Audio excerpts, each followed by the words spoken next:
Don't you just hate it when...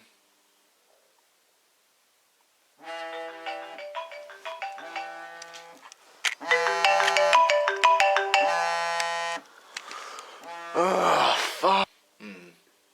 I hate that too.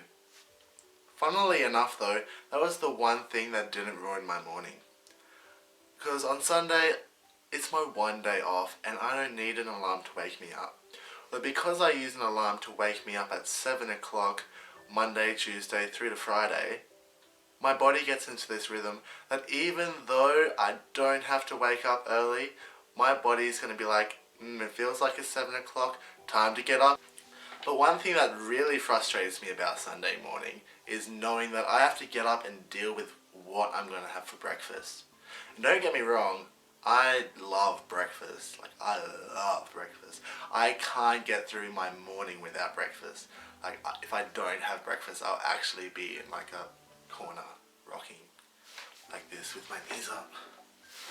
Because I'm so hungry because I didn't eat.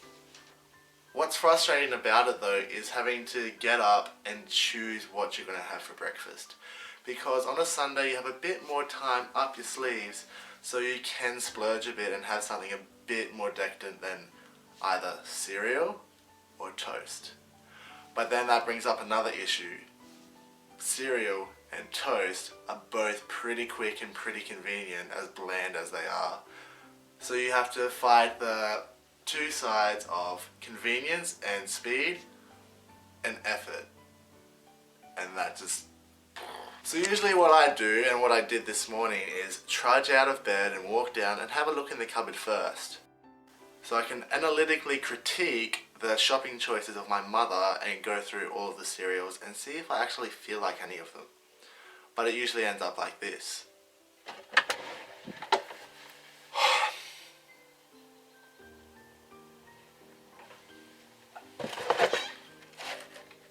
Another day, soup, shit,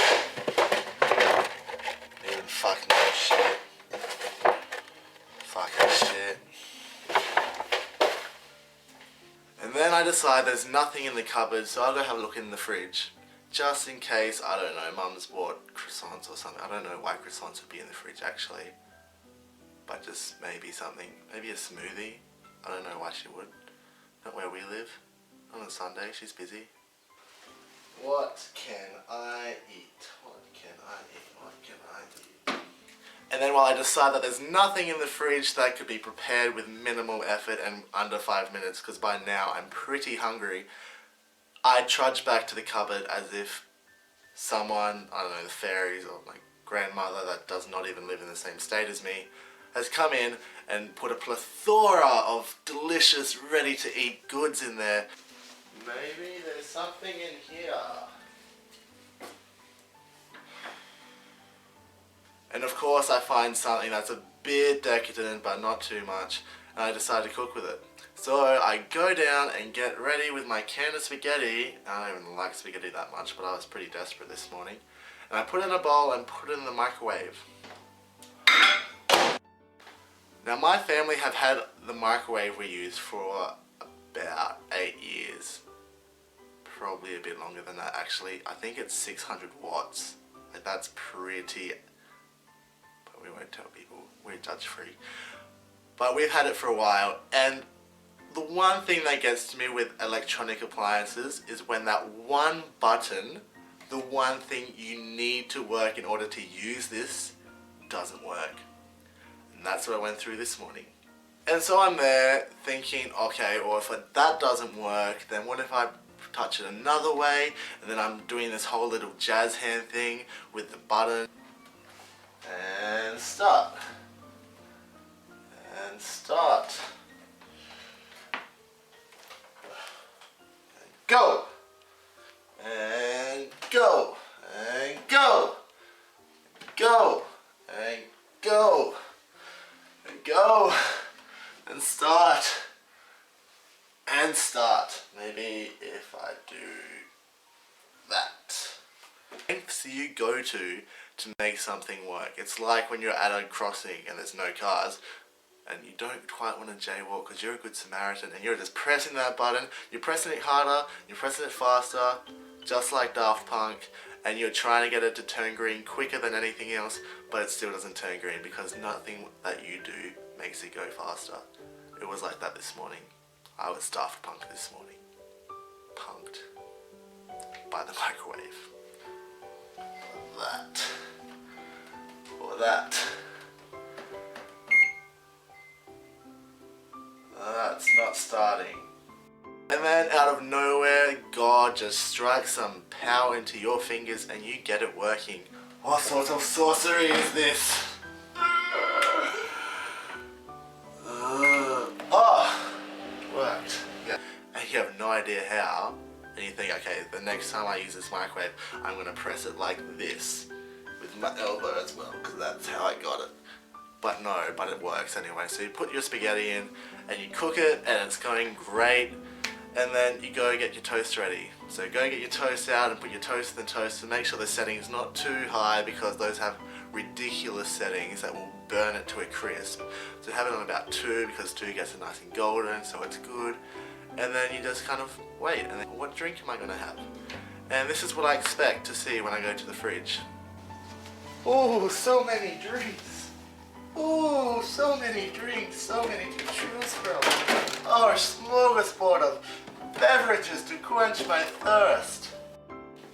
And then quite obviously, because we can't afford a new microwave, we don't even have any of those drinks, and this is what I find.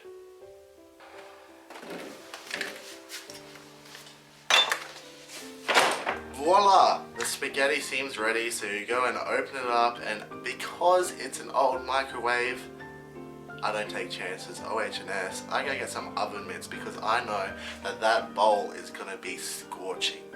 So I pick it up with my oven mitts and I feel that spaghetti.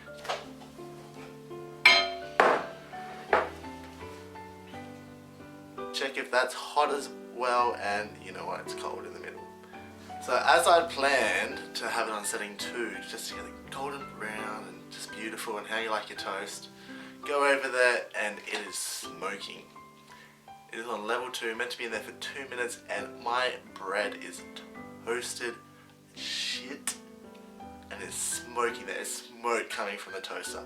I am not even joking. And what's quite interesting is the fact that when it was smoking, of course I took the toaster out because, you know, my family have put a lot of effort into our home and it's a bit rude of me to just burn it all down on a Sunday morning because I'm hungry. But I took it out, and what was interesting is the fact our smoke alarm did not even go off. What a shit toaster! Look at that! Look at that! I don't know what's worse. The smoke detector not doing its job or the toaster just fucking burning shit. Did not even go off. Glad I didn't do this one drunken night when I get back home at 3 o'clock. And the toast was black, obviously because it was burnt. And I have nothing wrong with black things. Some of my friends know I have history with black things. But I have no problem with black things, but it's just the fact that I can't eat that now. Black.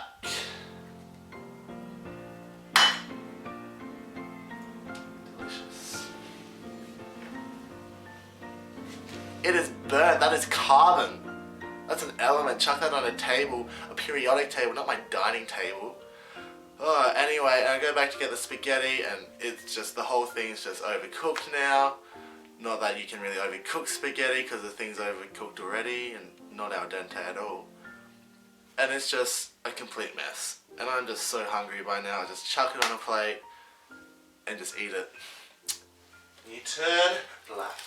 You turn black. Black like my heart. But it wasn't as bad as it looks now. Kind of, you know, hyperbole and all that stuff. Hyperbole. Seeing that's its breakfast and you can have cereal in bowls. But yeah, it's just really annoying that I put it on setting 2, which is, you know, a very reliable setting, and it got burnt.